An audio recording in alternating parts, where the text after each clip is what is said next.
तो चलिए आज का क्लास आप सभी बच्चों के लिए काफी ज्यादा इंपॉर्टेंट है, क्योंकि आज के क्लास में हम लोग पढ़ने वाले हैं क्लास 12 हिंदी का 100 VVI ऑब्जेक्टिव क्वेश्चन। यहाँ से कई सारे प्रश्न आपके बोर्ड परीक्षा में देखने को मिलेंगे, तो आज की क्लास को आप सभी लास्ट तक देखिएगा और इन सारे प्रश्न को अच्छे से अपने दिमाग में सेट कर लीजिएगा। ओके, चलिए क्लास को स्टार्ट करते हैं और पहला नंबर सवाल आपके सामने है। आप चैट सेक्शन में हमारे साथ आंसर लगाते चलिएगा। ओके, देखिए पहला नंबर सवाल आपके सामने है कि बालकृष्ण भट्ट का जन्म कब हुआ था। अब बताएंगे आप सभी की बातचीत के रचनाकार बालकृष्ण भट्ट का जन्म कब हुआ था। आपसे पूछा गया इसका जन्म, तो मैं बता दूं इसका जन्म हुआ था 23 जून 1844 ईस्वी को। ऑप्शन नंबर बी इसका करेक्ट जवाब हो जाएगा 23 जून 1844 ईस्वी। ओके, चलिए अगले प्रश्न की ओर बढ़ते हैं। दूसरा नंबर सवाल आपके सामने है, फटाफट से आप चैट सेक्शन में आंसर लगाते चलिएगा, क्योंकि आज की क्लास में 100 ऑब्जेक्टिव है भाई, आपके बोर्ड एग्जाम के लिए काफी ज्यादा इंपॉर्टेंट है। देखिए दूसरा नंबर सवाल क्या कह रहा है कि बातचीत शीर्षक निबंध के निबंधकार कौन है। अब बताओ जी आप सभी की बातचीत शीर्षक जो निबंध है उनके निबंधकार का क्या नाम है। तो मैं बता दूं उनके निबंधकार का नाम है बालकृष्ण भट्ट। क्या? बालकृष्ण भट्ट, जिनका जन्म हुआ था 23 जून 1844 ईस्वी को। ओके, और निधन हुआ था 20 जुलाई 1914 को। अच्छे से ध्यान में रखिएगा। चलिए तीसरा नंबर सवाल देखते हैं कि गुलेरी जी ने कुल कितनी कहानियां लिखी। अब बताओ जी, चंद्रधर शर्मा गुलेरी ने कुल कितनी कहानियां लिखी थी। 1 2 3 4 कितनी? उसने कहा था सुखमय जीवन और बुद्धू का कांटा। कितना हुआ? तो 3 लगा लो जी। ऑप्शन नंबर सी इसका करेक्ट जवाब हो जाएगा। आज की क्लास को आप सभी फुल एनर्जेटिक के साथ क्लास को कीजिए आप सभी और फटाफट से आंसर लगाते चलिए। देखिए भारतीय सिपाहियों का किसके साथ संघर्ष हुआ था। लगाओ फोर्थ का सही जवाब क्या होगा कि भारतीय सिपाहियों का किसके साथ संघर्ष हुआ था। फ्रांसीसियों के साथ, तुर्कों के साथ, अंग्रेजों के साथ या फिर जर्मनी के साथ। क्या होगा इसका सही जवाब? तो इसका सही जवाब हो जाएगा 4 का option number D is the correct answer of this question. Okay, चलिए 5 नंबर सवाल देखते हैं कि फ्री प्रेस के मालिक कौन थे। अब बताओ जी फ्री प्रेस के मालिक कौन थे। आत्मानंद जी, शिवानंद जी, सदानंद जी या फिर सदानंद गुप्त। क्या होगा इसका करेक्ट जवाब? तो इसका सही जवाब हो जाएगा Sadanand ji. Option number C right answer हो जाएगा। ओके, 5 का ऑप्शन सी हो जाएगा। अच्छे से ध्यान में रखिएगा। चलिए 6 नंबर सवाल देखते हैं, संपूर्ण क्रांति का नारा किसने दिया था। बताओ जी संपूर्ण क्रांति का नारा किसने दिया था। संपूर्ण क्रांति एक प्रकार का भाषण है और यह भाषण देने वाले का नाम है जयप्रकाश नारायण। अच्छे से ध्यान में रखिएगा। ओके, चलिए इनको हम लोग लोकनायक भी बोलते हैं, ये भी ध्यान में रखिएगा। चलिए अगले प्रश्न की ओर बढ़ते हैं। 7 नंबर सवाल क्या कह रहा है कि 1974 में बिहार प्रदेश के मुख्यमंत्री कौन थे। अब बताओ जी 7 का सही जवाब क्या होगा। 1974 में बिहार प्रदेश के मुख्यमंत्री कौन थे। तो अब्दुल गफूर जी। ऑप्शन नंबर बी सही जवाब हो जाएगा। अच्छे से ध्यान में रखना कि 1974 में बिहार प्रदेश के मुख्यमंत्री अब्दुल गफूर थे। ओके, चलिए 8 नंबर सवाल देखते हैं, प्रजा सोशलिस्ट पार्टी का गठन कब हुआ था। और आज के क्लास को हम लोग पूरा फास्टली करेंगे। देखिए प्रजा सोशलिस्ट पार्टी का गठन कब हुआ था। तो 1952 में। क्या? 1952 में। तो option number A right answer हो जाएगा। अच्छे से ध्यान में रखिएगा, प्रजा सोशलिस्ट पार्टी का गठन हुआ था 1952 में। चलिए 9 नंबर सवाल देखते हैं कि रामधारी सिंह दिनकर के पिता का क्या नाम था। भाई पिताजी का नाम था रवि सिंह। क्या? पिताजी का नाम था रवि सिंह और माता जी का नाम था मनरूप देवी। ये भी ध्यान में रखिएगा। ओके, चलिए नेक्स्ट सवाल की ओर बढ़ते हैं। 10 नंबर सवाल है कि अर्धनारीश्वर कल्पित रूप है। अर्धनारीश्वर किसका किसका कल्पित रूप है ये बताना आप सभी को। शिव और पार्वती का, राम और सीता का, राधा और कृष्ण का या फिर विष्णु और लक्ष्मी का। तो इसका सही जवाब हो जाएगा शिव और पार्वती का। शंकर और पार्वती का कल्पित रूप है अर्धनारीश्वर। ओके, चलिए 11 नंबर सवाल देखिए कि प्रेमचंद जी थे। प्रेमचंद क्या थे भाई? गीतकार थे, कथाकार थे, फिल्मकार थे या फिर संगीतकार थे। फटाफट से आप चैट सेक्शन में आंसर लगाते चलो। रख हौसला वो मंजर भी आएगा, प्यासे के पास चलकर खुद समंदर भी आएगा, थककर ना बैठे मंजिल के मुसाफिर, मंजिल भी मिलेगी और आपको इसका मजा भी आएगा। देखिए प्रेमचंद जी थे कथाकार। ऑप्शन नंबर बी सही जवाब हो जाएगा। अच्छे से ध्यान में रखना। चलिए 12 नंबर सवाल देखते हैं। संस्कृति के 4 अध्याय किसकी कृति है। संस्कृति के 4 अध्याय जो रचना है वो किसकी है आप बताएंगे। गुलाबदास, हजारी प्रसाद द्विवेदी, आचार्य सीताराम चतुर्वेदी या फिर रामधारी सिंह दिनकर। तो इसका करेक्ट जवाब हो जाएगा, सही जवाब हो जाएगा रामधारी सिंह दिनकर की रचना है संस्कृति के 4 अध्याय। संस्कृति के 4 अध्याय पर रामधारी सिंह दिनकर को साहित्य अकादमी का पुरस्कार भी दिया गया था। ये भी ध्यान में रखिएगा। और उर्वशी पर ज्ञानपीठ पुरस्कार दिया गया था। चलिए 30 नंबर सवाल आपके सामने है, मालती का पति क्या है। अब बताओ जी मालती का पति क्या है। यह आपके हिंदी के 5वां चैप्टर रोज का ये क्वेश्चन है कि मालती का पति क्या है। तो यह डॉक्टर है। Option number A right answer हो जाएगा। अच्छे से याद कर लो आप सभी। चलिए 14 नंबर सवाल देखिए कि रोज इनमें से क्या है। देखो जी वही पाठ आ गया, रोज इनमें से क्या है भाई। रोज पाठ एक प्रकार की कहानी है। कहानी है क्या? ऑप्शन नंबर बी सही जवाब हो जाएगा। इसके लेखक का नाम है सच्चिदानंद हीरानंद वात्स्यायन। ये भी ध्यान में रखिएगा। ओके चलिए अगले प्रश्न की ओर बढ़ते हैं। 15 नंबर सवाल क्या कह रहा है कि रोज कहानी के नायक लेखक कौन है? भाई बताओ आप सभी। रोज कहानी के लेखक अभी तो मैंने बताया Sachchidanand Hiranand Vatsyayan. Option number B सही जवाब हो जाएगा। ओके चलिए अगले प्रश्न में बढ़ते हैं। 16 नंबर सवाल आपके सामने है, मालती किस कहानी की पात्र है? अब बताओ जी मालती किस कहानी की पात्र है? तो रोज कहानी की पात्र है। अच्छे से ध्यान में रखिएगा, आपके बोर्ड परीक्षा के लिए काफी ज्यादा इंपॉर्टेंट सवाल है आज के क्लास में भाई। फटाफट से आप लगाते चलो चैट सेक्शन में आंसर, पूरा एनर्जी के साथ लगाओ भाई। भगत सिंह के पिता का क्या नाम था? भगत सिंह के पिता का नाम पूछा गया आप सभी से, सरदार विष्णु सिंह, सरदार किशन सिंह, सरदार तीरथ सिंह या फिर सरदार कीरत सिंह। क्या होगा इसका करेक्ट जवाब? लगाओ आप सभी। तो इनके पिताजी का नाम था Sardar Kishan Singh. Option number B सही जवाब हो जाएगा। ओके चलिए नेक्स्ट सवाल की ओर बढ़ते हैं। चोरा चोरी कांड कब हुआ था? चोरा चोरी कांड हुआ था 1922 में। कब? 1922 में। तो लगा लो क्या होगा इसका सही जवाब? Option number B right answer हो जाएगा। 18 का B is the correct answer. चलिए 19 नंबर सवाल की ओर बढ़ते हैं। भगत सिंह का जन्म कब हुआ था? अब लगाओ जी भगत सिंह का जन्म कब हुआ था? तो ये हुआ था तो 28 सितंबर 1907 को। कब? 28 सितंबर 1907 को। तो ऑप्शन नंबर एक ही ओर जाओ, बहुत ही ज्यादा करेक्ट जवाब हो जाएगा। चलिए 20 नंबर सवाल की ओर बढ़ते हैं। देखिए भगत सिंह की शहादत कब हुई थी, यानी मृत्यु, भगत सिंह का मृत्यु पूछा गया है कब हुआ था? तो यह हुआ था 23 मार्च 1931 को। क्या? 23 मार्च 1931 को। तो ऑप्शन नंबर ए सही जवाब लग रहा है। आप सब लगाओ ऑप्शन ए सही हो जाएगा। चलिए 21 नंबर सवाल की ओर बढ़ते हैं। देखिए जगदीश चंद्र माथुर ने किस विश्वविद्यालय से एमए किया था? बताओ आप सभी कि जगदीश चंद्र माथुर ने किस विश्वविद्यालय से एमए उत्तीर्ण किया? भाई बताओ आप सभी। 21 का सही जवाब क्या होगा? तो यह किए थे इलाहाबाद विश्वविद्यालय। क्या? इलाहाबाद विश्वविद्यालय। ऑप्शन नंबर ए सही जवाब हो जाएगा। अच्छे से ध्यान में रखिएगा आप सभी कि जगदीश चंद्र माथुर ने इलाहाबाद विश्वविद्यालय से एमए उत्तीर्ण किया। ओके चलिए 22 नंबर सवाल आपके सामने है कि गांधी जी चंपारण में कब आए थे? गांधी जी चंपारण में कब आए थे? 22 नंबर सवाल का सही जवाब क्या होगा? अप्रैल 1917 में। क्या? अप्रैल 1917 में। तो option number D right answer हो जाएगा। अच्छे से ध्यान में रखिएगा। चलिए अगले प्रश्न पर बढ़ते हैं। ओ मेरे सपने क्या है जी? बताओ आप सभी कि ओ मेरे सपने क्या है? उपन्यास है, कहानी है, खंड काव्य है या फिर नाटक है? क्या होगा इसका? 23 का सही जवाब हो जाएगा। क्या? नाटक है भाई। Option number D right answer हो जाएगा। ओके चलिए नेक्स्ट सवाल की ओर बढ़ते हैं कि मोहन राकेश का जन्म कहाँ हुआ था? जन्म स्थान पूछा गया आप सभी को।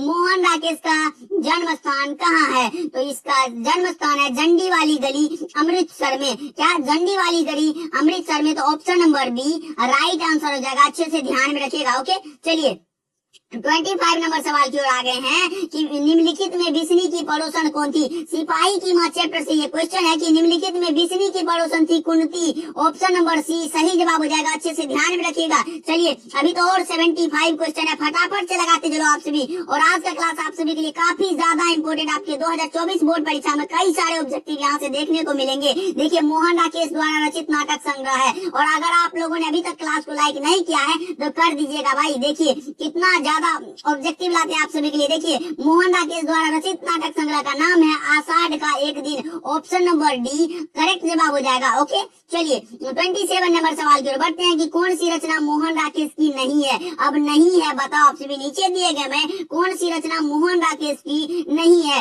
एक और जिंदगी, अंधेरे बंद कमरे, इतिहास और आलोचना। तो भाई इसकी रचना नहीं है। तो option number C is the correct answer of this question कि इतिहास और आलोचना मोहन राकेश की रचना नहीं है। ओके चलिए 28 नंबर सवाल देखते हैं। सिपाही की माँ किस एकांकी संग्रह से लिया गया है? सिपाही की माँ जिनके लेखक का नाम है मोहन राकेश, यह किस एकांकी शीर्षक से लिया गया है? फटाफट से आप लगाएंगे। तो 28 का सही जवाब फटाफट से लगाओ। अंडे के छिलके तथा अन्य एकांकी से लिया गया है। ऑप्शन नंबर डी सही जवाब हो जाएगा। चलिए नेक्स्ट सवाल की ओर बढ़ते हैं।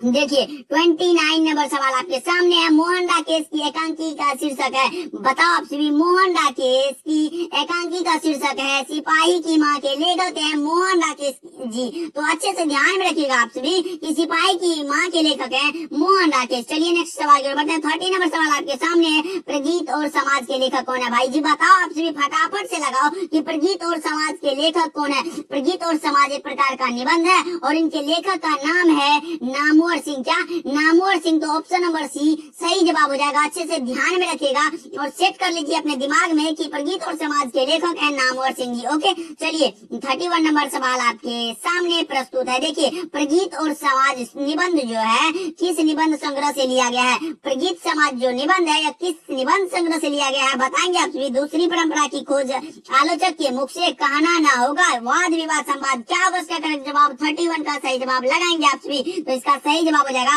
वाद विवाद संवाद से लिया गया है। Option number D right answer हो जाएगा। ओके, चलिए 32 नंबर सवाल आपके सामने है कि ओम प्रकाश वाल्मीकि की रचना कौन सी है? अब बताओ आप सभी कि ओम प्रकाश वाल्मीकि की रचना कौन सी है? उसने कहा था चंद्रधर शर्मा गुलेरी की रचना है, जूठन ओम प्रकाश वाल्मीकि की रचना है। तो ऑप्शन नंबर बी सही जवाब हो जाएगा। प्रगीत और समाज के लेखक है नामवर सिंह, रोज कहानी के लेखक है अज्ञे जी। तो इसका सही जवाब हो जाएगा ऑप्शन नंबर बी, जूठन के लेखक का नाम है ओम प्रकाश वाल्मीकि। अच्छे से ध्यान में रखिएगा। ओके, चलिए नेक्स्ट सवाल की ओर बढ़ते हैं। सुरेंद्र सिंह किसका पोता था? अब बताओ जी, सुरेंद्र सिंह किसका पोता था? सुखदेव सिंह त्यागी। ऑप्शन नंबर ए सही जवाब हो जाएगा। अच्छे से ध्यान में रखिएगा और आज क्लास पूरा फास्टली होगा, सिर्फ याद करते चलो आप सभी। ओके, और गुनगुनाते चलो हमारे साथ। स्कूल के हेडमास्टर का क्या नाम था? बताओ जी, स्कूल के हेडमास्टर का क्या नाम था? बलीराम, कलीराम, दीनू राम या फिर धनीराम? तो इस स्कूल के हेडमास्टर का नाम था Kaliram. Option number B right answer हो जाएगा। अच्छे से ध्यान में रखना है। चलिए 35 नंबर सवाल आपके सामने है। जूठन पाठ क्या है भाई? जूठन क्या है? जूठन चैप्टर जो है यह एक प्रकार का आत्मकथा है। तो ऑप्शन नंबर डी सही जवाब हो जाएगा। जूठन के लेखक हैं ओम प्रकाश वाल्मीकि, ये भी ध्यान में रखिएगा। चलिए अगले प्रश्न की ओर बढ़ते हैं। अर्धनारीश्वर का किस विधा से संबंध है? भाई बताओ, अर्धनारीश्वर यह क्या है? निबंध है, कहानी है, एकांकी है या फिर व्यंग्य है? तो अर्धनारीश्वर पाठ जो है यह निबंध है। क्या? निबंध है और रामधारी सिंह दिनकर के द्वारा रचित पाठ है। ओके, चलिए 37 नंबर सवाल देखिए। सुभद्रा कुमारी चौहान का निधन कैसे हुआ था? अब बताओ जी, सुभद्रा कुमारी चौहान, इनकी कृति का नाम है पुत्र वियोग। पुत्र वियोग की लेखिका है सुभद्रा कुमारी चौहान और पूछा गया इसका निधन कैसे हुआ था? तो इसका निधन हुआ था क्या? कार दुर्घटना में। ऑप्शन नंबर ए सही जवाब हो जाएगा। ओके, चलिए नेक्स्ट सवाल जो बढ़ते हैं कि 38 नंबर सवाल देखिए आपके सामने है कि शमशेर बहादुर सिंह ने सोवियत रूस की यात्रा कब की थी? सोवियत रूस की यात्रा कब की थी शमशेर बहादुर सिंह ने? तो यह बताएंगे आप सभी। 38 का सही जवाब क्या होगा? फटाफट से लगाओ। ऑप्शन नंबर बी हो जाएगा 1978 में। कब? 1978 में। तो ऑप्शन नंबर बी सही जवाब हो जाएगा। चलिए नेक्स्ट सवाल की ओर बढ़ते हैं। झरना शीर्षक काव्य संकलन, झरना शीर्षक काव्य संकलन किस कवि की रचना है? झरना जो है यह किस कवि की रचना है? फटाफट से लगाएंगे आप सभी। तो यह रचना है किसकी? जयशंकर प्रसाद की। झरना जो है प्रकाशित की गई थी 1918 में, ये भी ध्यान में रखिएगा। जयशंकर प्रसाद ने झरना प्रकाशित किया था 1918 ईस्वी में, ये ध्यान में रखिएगा और अच्छे से याद कर लो। नाभादास किसके समकालीन थे? अब बताओ 40 नंबर सवाल आपके सामने है कि नाभादास किसके समकालीन थे? तुलसीदास के, विनोद कुमार शुक्ल के, गजानन माधव, मुक्तिबोध या फिर भूषण के? तो नाभादास समकालीन थे तुलसीदास के। तो ऑप्शन नंबर ए सही जवाब हो जाएगा। अच्छे से याद कर लो आप सभी। 41 नंबर सवाल आपके सामने, सूरदास किस भाषा के कवि है? भाई बताओ आप सभी, सूरदास जी किस भाषा के कवि है? भाई ब्रज भाषा लगाओ। Option number C right answer हो जाएगा। अच्छे से ध्यान में रखना और अच्छे से याद करते चलो हमारे साथ और गुनगुनाते चलो। जैसे मैंने बोला सूरदास किस भाषा के कवि है, तो आप गुनगुनाते चलो ब्रज भाषा। सूरदास ब्रज भाषा के कवि है। ओके, चलिए 42 नंबर सवाल आपके सामने, अशोक वाजपेयी ने कहाँ रहकर स्वतंत्र लेखन किया? अब बताओ जी, अशोक वाजपेयी ने कहाँ रहकर स्वतंत्र लेखन किया? बंगाल में रहकर, दिल्ली में रहकर, हरियाणा में रहकर या फिर बिहार में रहकर? इसका सही जवाब हो जाएगा ऑप्शन नंबर बी, दिल्ली में रहकर अशोक वाजपेयी ने स्वतंत्र लेखन किया। तो option number B is the correct answer of this question. चलिए 23 नंबर सवाल आपके सामने, दिगंबर शब्द का संधि विच्छेद क्या होगा? दिक धन अंबर। दिक धन अंबर यानी option number A right answer हो जाएगा। अच्छे से ध्यान में रखिएगा आप सभी। चलिए नेक्स्ट सवाल की ओर बढ़ते हैं। चतुर्भुज शब्द में कौन सा समास है? चार भुजा चतुर्भुज द्विगु हो जाएगा।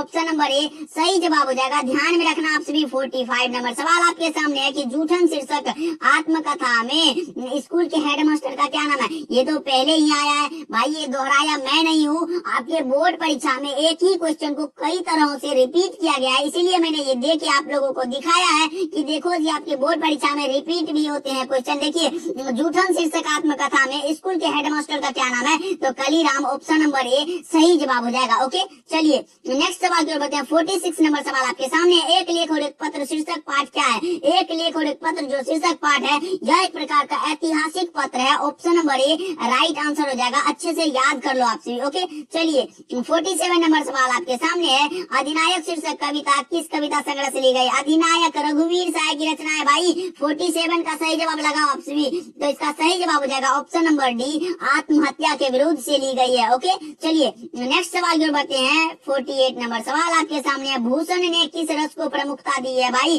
वीर रस, भूषण जी वीर रस के कवि है भाई, ऑप्शन नंबर बी सही जवाब हो जाएगा। ओके चलिए नेक्स्ट सवाल की ओर बढ़ते हैं। 49 नंबर सवाल आपके सामने है कि वर्ग 9 तक की पढ़ाई के बाद शिक्षा अधूरी छोड़कर कौन कवित्री। वर्ग 9 तक की पढ़ाई के बाद शिक्षा अधूरी छोड़कर कौन कवित्री असहयोग आंदोलन में कूद पड़ी थी, तो Subhadra Kumari Chauhan, option number D सही जवाब हो जाएगा। ओके चलिए नेक्स्ट सवाल की ओर बढ़ते हैं। हिंदी में वचन कितने प्रकार के होते हैं भाई जी बताओ। हिंदी में वचन कितने प्रकार के होते हैं। संस्कृत में भी होते हैं, हिंदी में 2 प्रकार के होते हैं, एक वचन और कौन सा बहुवचन, तो ऑप्शन नंबर कौन सा सी हो जाएगा, ऑप्शन सी लगा लो, सही जवाब हो जाएगा। चलिए नेक्स्ट सवाल की ओर बढ़ते हैं। बातचीत के माध्यम से बालकृष्ण भट्ट क्या बतलाना चाहते हैं। अब आप ही बताओ कि बातचीत के माध्यम से बालकृष्ण भट्ट क्या बतलाना चाहते हैं। बातचीत एक प्रकार का निबंध है, ये भी ध्यान में रखेगा, और बातचीत के माध्यम से बालकृष्ण भट्ट बातचीत की शैली बतलाना चाहते हैं, ऑप्शन नंबर ए सही जवाब हो जाएगा। चलिए नेक्स्ट सवाल की ओर बढ़ते हैं कि गुलेरी जी ने कुल कितनी कहानियां लिखी, ये तो मैंने बताया,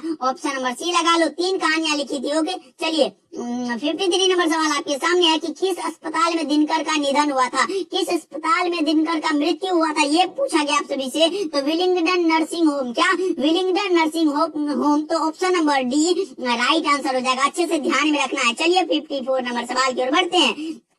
ये तो मैंने बताया कि अर्धनारीश्वर कल्पित रूप है शिव और पार्वती का, ऑप्शन नंबर ए सही जवाब हो जाएगा। चलिए नेक्स्ट सवाल की ओर बढ़ते हैं। देखिए नेक्स्ट सवाल क्या कह रहा है। 55 नंबर, अज्ञेय जी किस वाद से संबंधित है। ये क्वेश्चन थोड़ा दमदार है कि अज्ञेय जी किस वाद से संबंधित है। छायावाद, प्रयोगवाद, रहस्यवाद या फिर स्वच्छंदवाद, क्या होगा इसका सही जवाब, फटाफट से लगाओ आप सभी। तो 55 का सही जवाब हो जाएगा प्रयोगवाद से संबंधित है, option number B right answer हो जाएगा। चलिए 56 नंबर सवाल को देखते हैं। भगत सिंह प्रभावित थे, भगत सिंह किससे प्रभावित थे, बताओ आप सभी कि भगत सिंह किससे प्रभावित थे, तो कार्ल मार्क्स से, option number B right answer हो जाएगा। अच्छे से ध्यान में रखिएगा आप सभी, भगत सिंह कार्ल मार्क्स से प्रभावित थे। चलिए 57 नंबर सवाल को देखते हैं। बहुजन संप्रेषण के माध्यम पुस्तक किसने लिखी है, बताओ जी। बहुजन संप्रेषण के माध्यम पुस्तक किसकी रचना है, बताओ। जयप्रकाश नारायण की, जगदीश चंद्र माथुर की, मलयज की या फिर मोहन राकेश की, तो इसका सही जवाब होना चाहिए जगदीश चंद्र माथुर की रचना है बहुजन संप्रेषण के माध्यम। ओके चलिए 58 नंबर सवाल देखते हैं कि निम्नलिखित में बिस्नी की पड़ोसिन कौन है,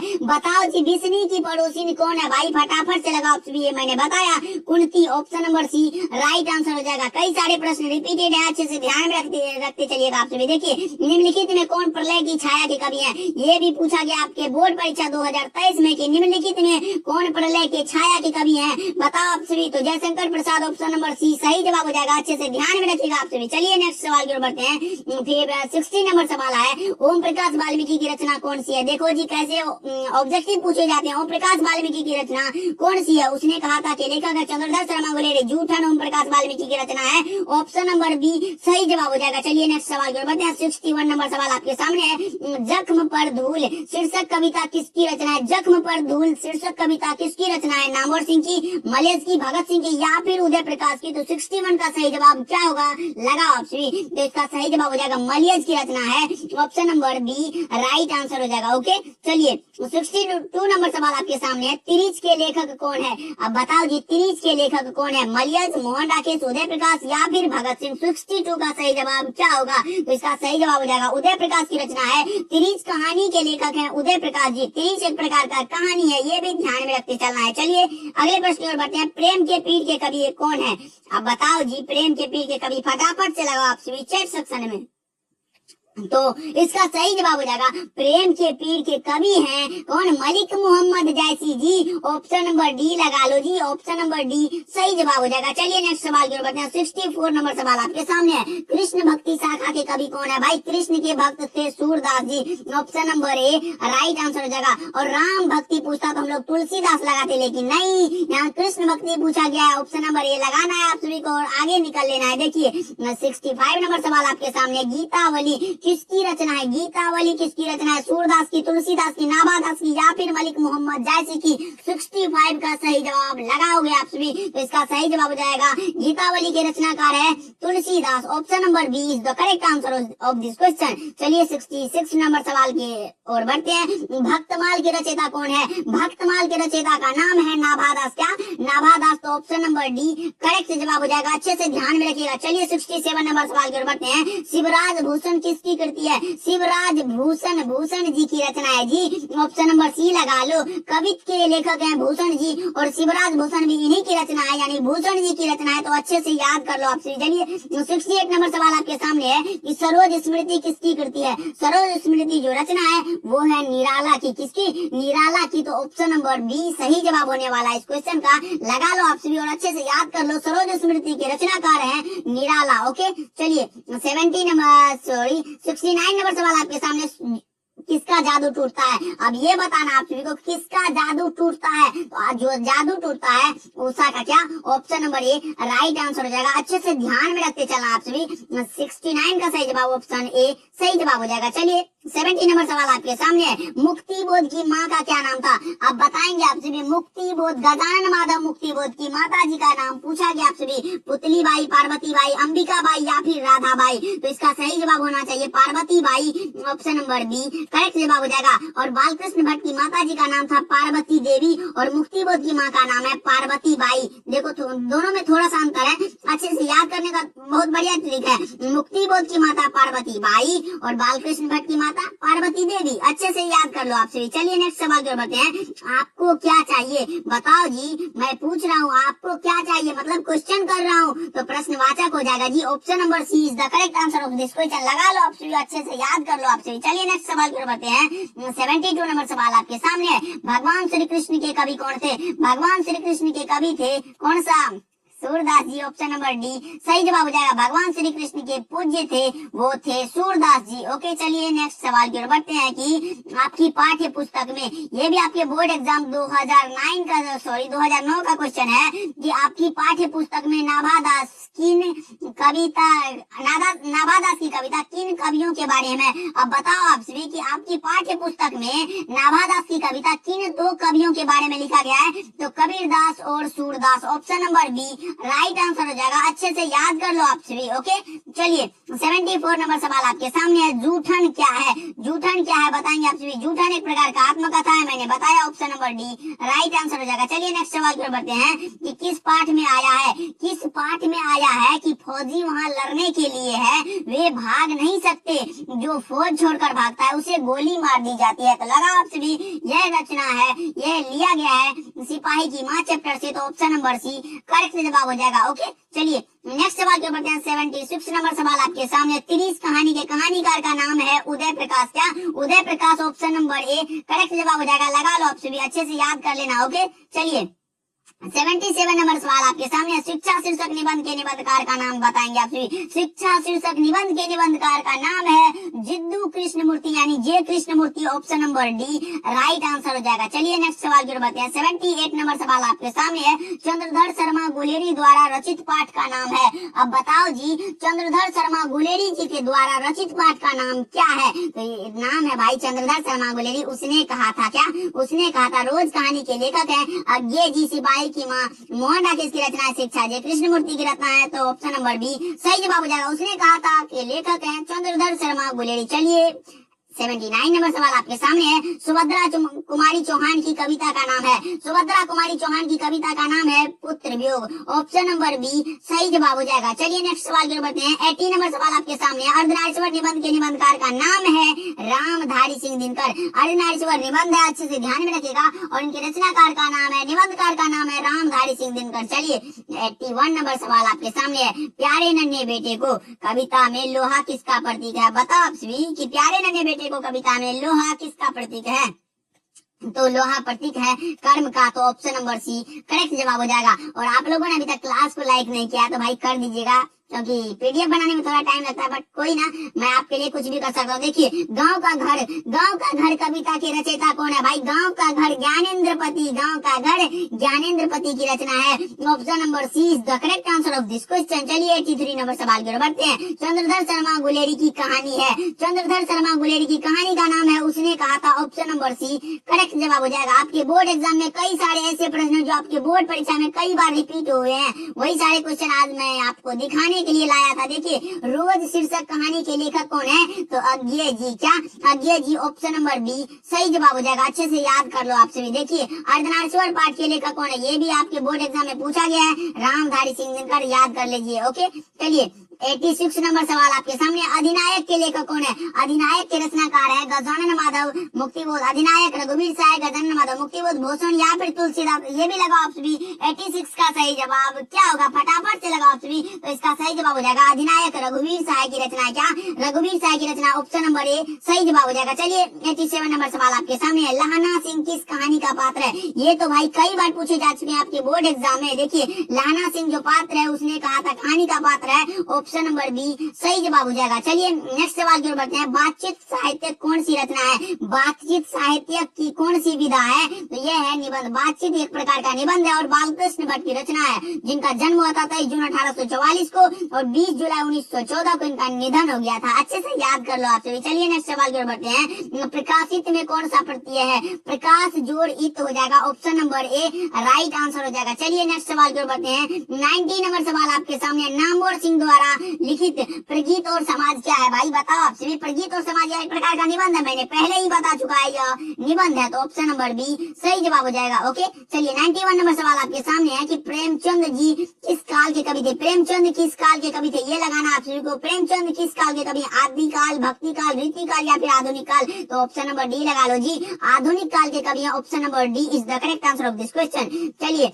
56 शीर्षक कविता के लेखक कौन है? 56 नाभादासी की रचना है भाई। ऑप्शन नंबर डी सही जवाब हो जाएगा। अच्छे से ध्यान में रखिएगा आप सभी कि 56 शीर्षक कविता के लेखक है नाभादास जी। ओके चलिए नेक्स्ट सवाल की ओर बढ़ते हैं। 93 नंबर सवाल आपके सामने है कि सूर सागर के कवि हैं सूर सागर सूरदास की रचना है। मैंने पिछले क्लास में भी बताया था कि सूर सागर सूरदास की रचना है। चलिए नेक्स्ट सवाल की ओर बढ़ते हैं कि नर का विपरीतार्थक शब्द, उल्टा शब्द पूछा गया है, नर का उल्टा क्या होगा? तो नारी। ऑप्शन नंबर डी सही जवाब हो जाएगा। ओके चलिए 95 नंबर सवाल आपके सामने है, स्तुति का विलोम क्या होगा? स्तुति का विलोम हो जाएगा निंदा। क्या? निंदा। तो option number A right answer हो जाएगा। अच्छे से याद कर लो आप सभी, स्तुति का विलोम निंदा हो जाएगा। चलिए 96 नंबर सवाल की ओर बढ़ते हैं। पीताम्बर में कौन सा समास है? पीताम्बर में कौन सा समास है? पीताम्बर में समास होगा वो होगा कर्मधारय। क्या?